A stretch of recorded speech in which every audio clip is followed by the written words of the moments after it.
This lesson is on functions, domain, and range. A function is basically a relationship between an input and an output. Let's first take a look at an input-output system. Here, the top line is representing input values and the bottom line is representing output values. So, at 0, the output value is -2. At -1, the output value is -3. At -2, the output value is -4. We can also move up the scale. At 3, the output value is 1. And so on. So what relationship would you say that the input has to the output? Well, as we can see, every single input is related to its output by subtracting 2.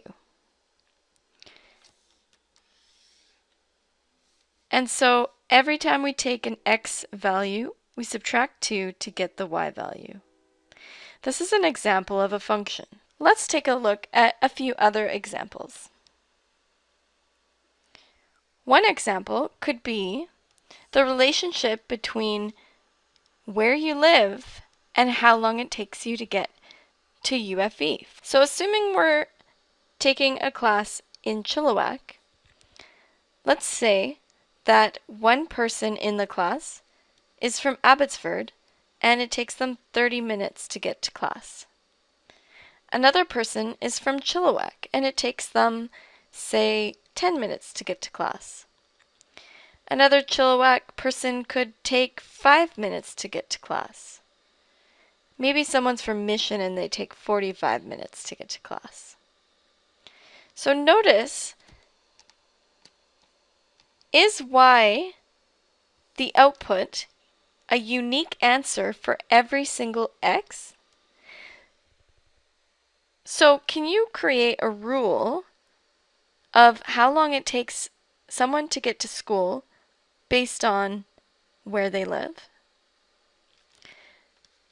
Why, no, you can't. So it's not a function.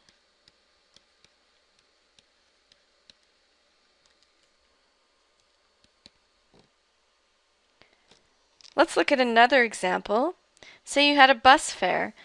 Input is the number of zones traveled and output is the price you pay. So is your output a unique answer for every x? So if you input one zone, do you get 2 different prices for that? No, you don't. So every single input is uniquely defined to have one single output. So there's one answer for every x.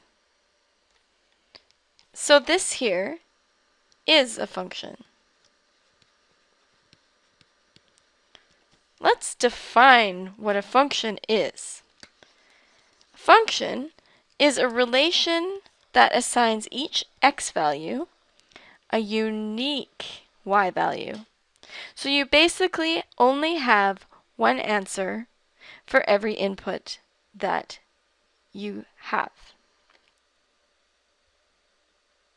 Another way to look at this is to view the input and the output as 2 sets that are connected by a relation.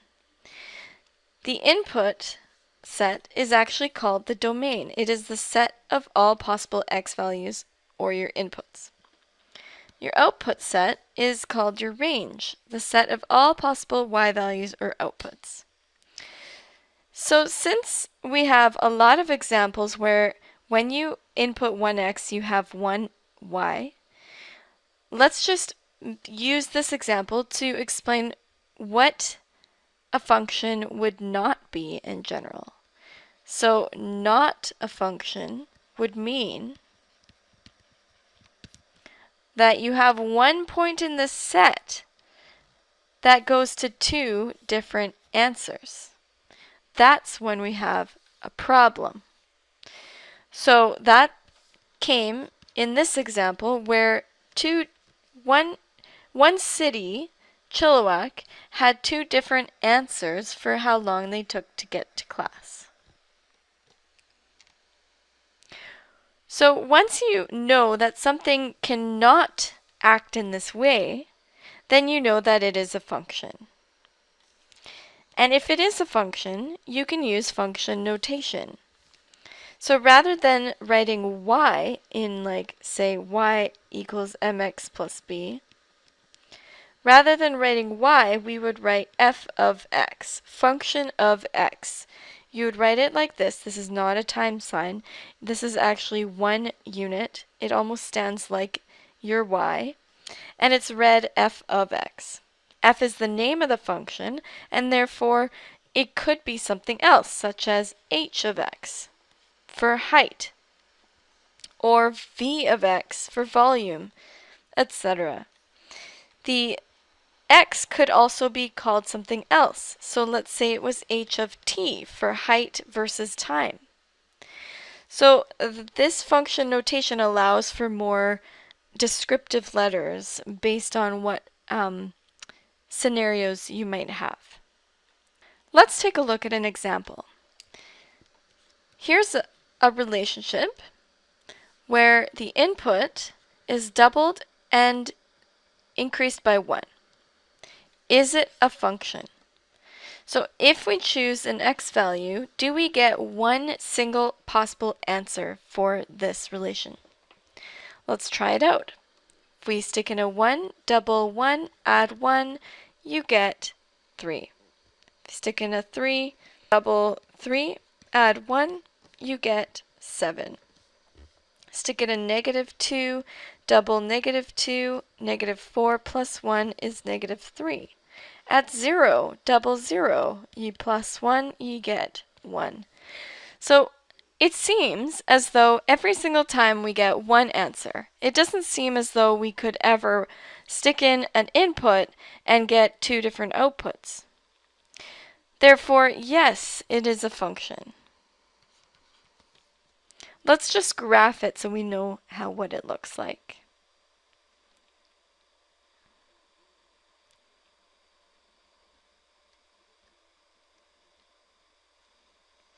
So we've got this line here.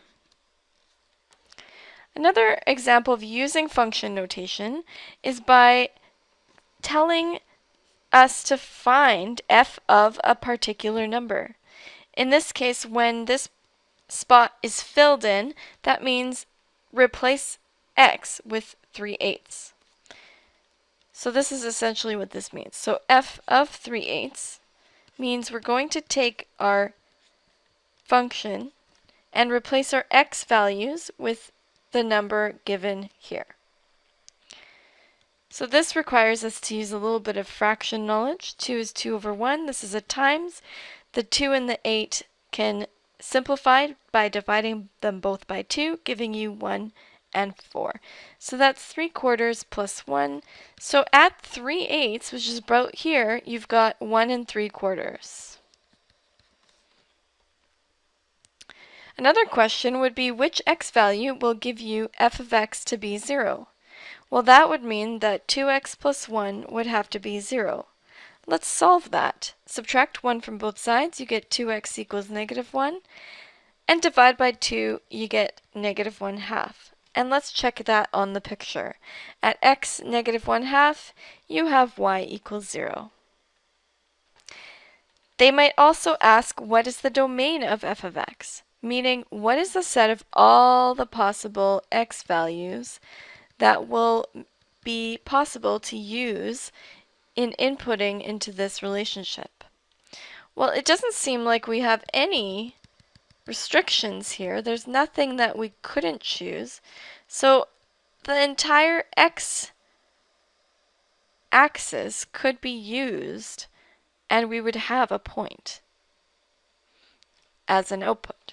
So therefore, if everything works, we can just say all real numbers.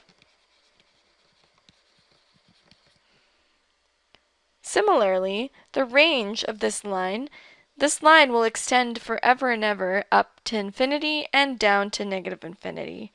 So you can see that since there are no breaks or shifts or curves, this line is also going to have a range of all real numbers.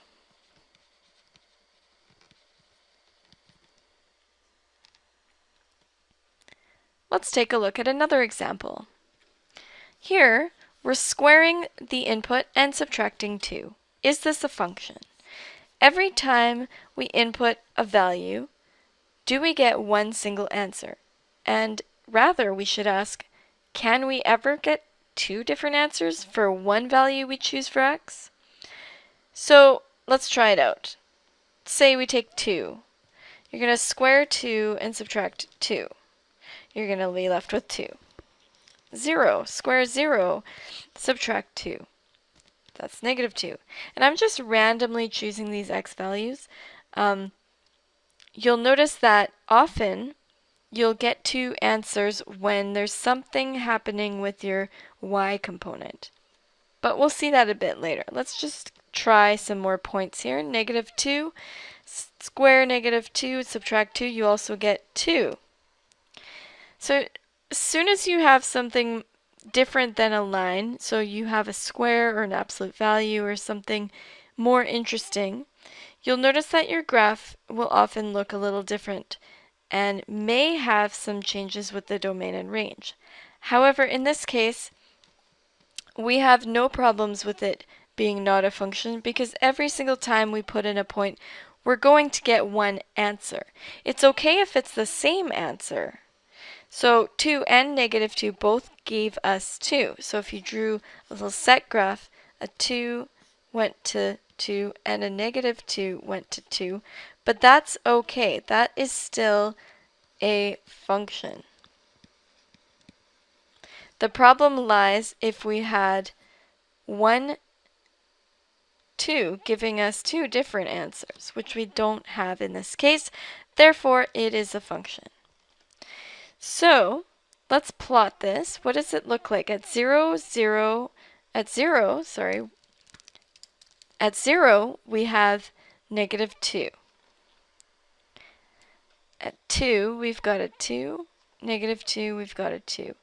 Now, those of you who remember what a square graph looks like, you'll also remember that it will look curvy in a U shape, and it's called a parabola.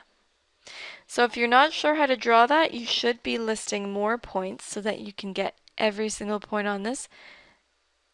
And don't forget to check all the points, because if you stay in the positives, you'll only get this one part of the graph. What is the domain of this function? So what possible x values can you put in? Well, every single x value on this line can be inputted into x, and there's no problem. You'll be able to calculate it. Therefore, all real numbers is the domain.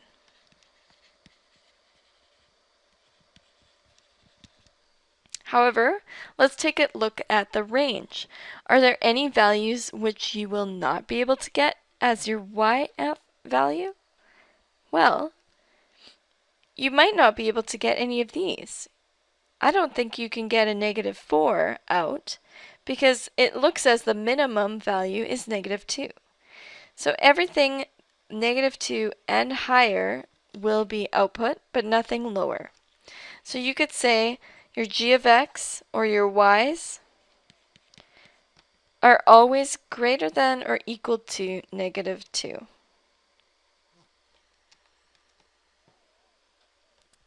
Here's another example. Notice this time I've written a y. This could have been written as f of x as well. Those are interchangeable in this regard. So is this a function of x? Well, let's try some points. Let's try a 1. If you stick in a 1, you get absolute value y equals 1. So what is your y value? Well, for absolute value of y is basically saying the absolute value of what will give me 1. What could we put in here?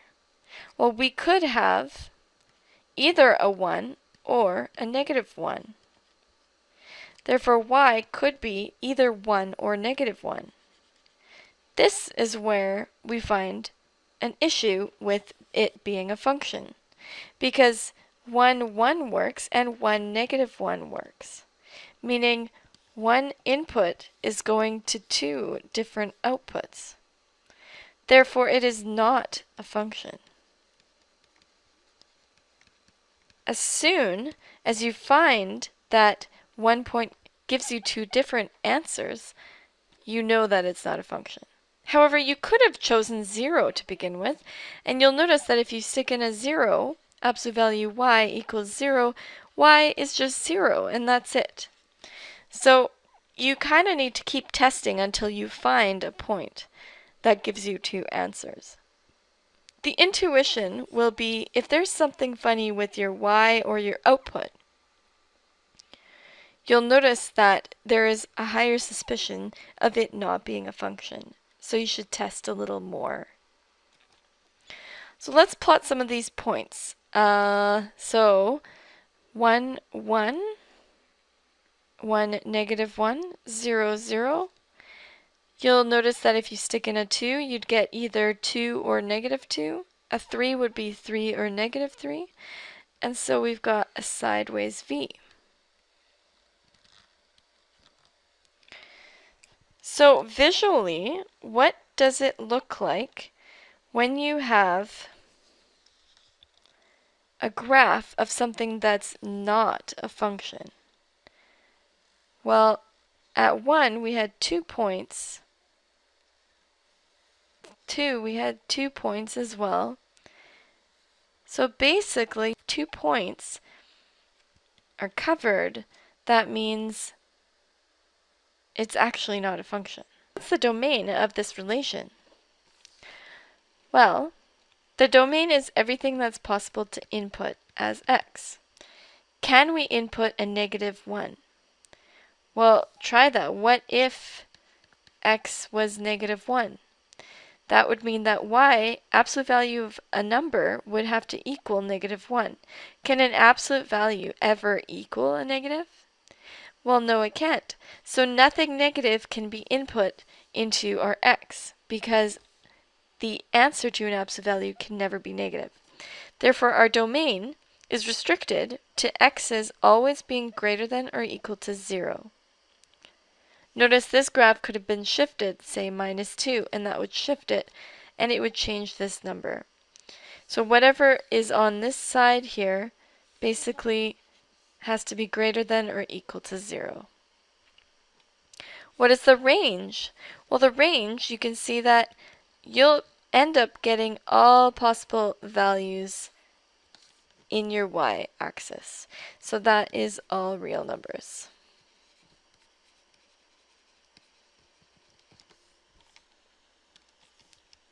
Let's take a look further at the vertical line test.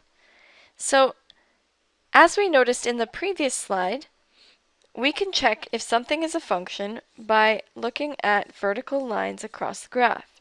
As soon as you find one vertical line that crosses 2 or more points, it basically fails the vertical line test, and it's therefore not a function. Because at one input you have two different outputs. Here, this one passes, so it is a function. This one here passes, passes, passes until you get to this line where you have 2 points. Therefore, it also fails. So as soon as you find one line that doesn't work, it's not a function.